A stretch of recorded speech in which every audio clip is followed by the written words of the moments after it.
Food lovers, welcome to another amazing video. And in this video I want to welcome you to my kitchen, guys. Today we are going to be diving into something slimy, but in a good way, guys. Talking about okra soup. Some we call it vegetable soup. So in today's video I'm gonna be taking you on an amazing journey on how to cook a good, delicious Nigerian vegetable soup that I personally would like to call okra soup. So guys, without wasting much of your time, get your aprons ready. So these are all you need to cook your delicious ogbono or okra soup.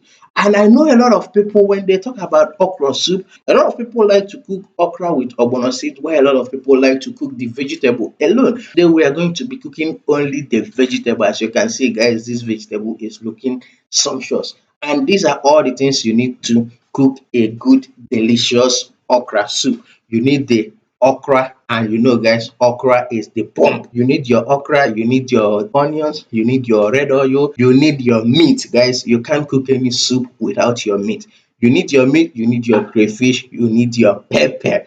Guys, you need pepper. For some of you that like enough pepper, as much as you want. For some of us that have ulcer that can't eat a lot of pepper, just go with two or three. And the amount of salt you use depends on the amount of serving you are planning on cooking for. For me, I'm cooking for a family of six. So these are all the things that I need for family of six: your salt, your pepper, your onion, your spinach. So without wasting much of your time, wash your vegetable, dice it into a little bit of chunk. And I know a lot of people like to blend, but no, I don't want to eat an okra soup that is so smooth. So that is why I prefer to cut it by my hand. So cut it in little bits, set it aside. Cut your spinach, wash it, set it aside, because we will be getting back to that.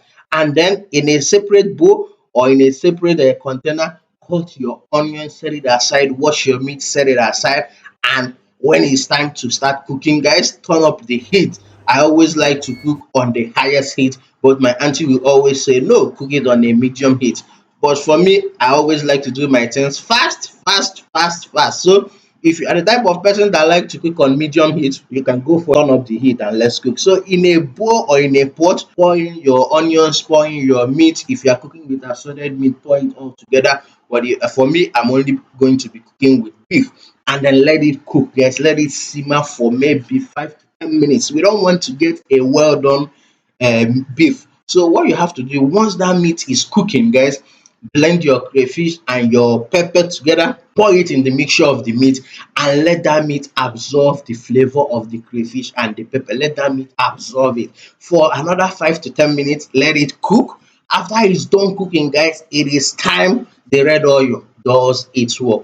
While the whole crayfish, pepper, and the meat is cooking, pour in your red oil. Let it cook for maybe 5 to 15 minutes, guys, depending on how quickly the red oil and the water mix. You have to get that yellowish kind of texture before you start adding all the other ingredients. And guys, whenever you are cooking your meat, this is the mistake a lot of people do. Whenever you are cooking your meat, make sure that you spice it to taste.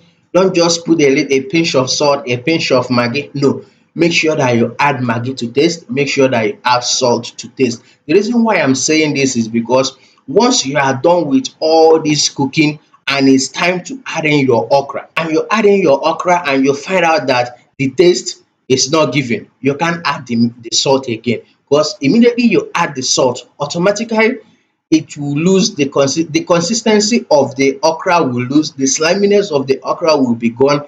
And in some cases, you say let me use maggi, the maggi will just go and attach itself to some part of the okra, thereby not distributing the whole maggi for the taste. So when you are cooking your meat, make sure that you add enough seasoning to taste. And once the oil and everything is done and you have that yellowish kind of texture in your meat and in your oil and in your pot, it is time to add in the shaman. I'm talking about the okra.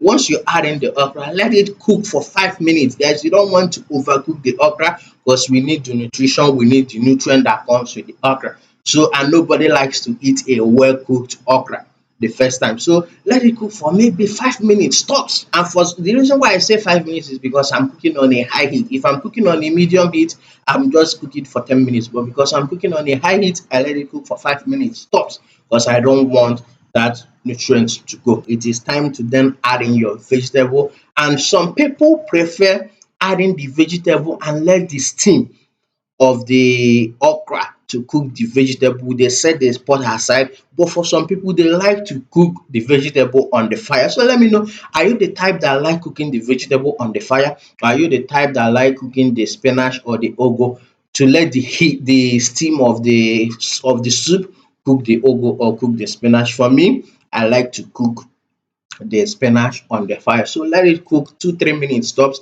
Turn everything together. Let it cook again for maybe 2 3 minutes, and then guys, there you have it. You have your sumptuous, delicious ogbono or okra soup, and you can take it with anything. If you are the type that eat pando potato, pando, you can go get that pando. If you are the type that eats with apple, you can go get that apple. If you are the type that eats with garri, go for the garri. And if you are the type, for me, that like semolina, guys, do that semolina, plate that in nicely, and have yourself a sumptuous, delicious meal. And guys, before I leave, this is something my mom will always say. My mom will always tell me in Igbo, Chede, baa kishin mụta ka esi esi nri. Ị mara ka esi esi nri, nwunye gị ya ada emere ugo a. Ị mara ka esi esi nri, agụụ ya agụ ubegu. So guys, what that loosely translates is, as a guy getting ready to get married, you have to learn how to cook. You have to learn how to cook. Say your wife calls you and she's like, honey, I can't make it home early. Can you just look for something to eat? And you, as a guy, you don't know how to cook. What will you do? You have to order out. And seeing how Nigeria is right now, nobody wants to waste money. So as a guy, you have to learn how to cook. So when something, an emergency comes to your wife, you can go into the kitchen, whoop up something nice, and have yourself a sumptuous food. Like we already having now, guys. This is a delicious okra soup made by yours faithfully. So guys, if you enjoyed this video and you want to see another cooking video, all you have to do is subscribe to this channel, turn on your post notification, and drop us a comment down below in the comment section if you want to try another recipe from me, or if you try this okra recipe. Let me know how it turns out in the comment section.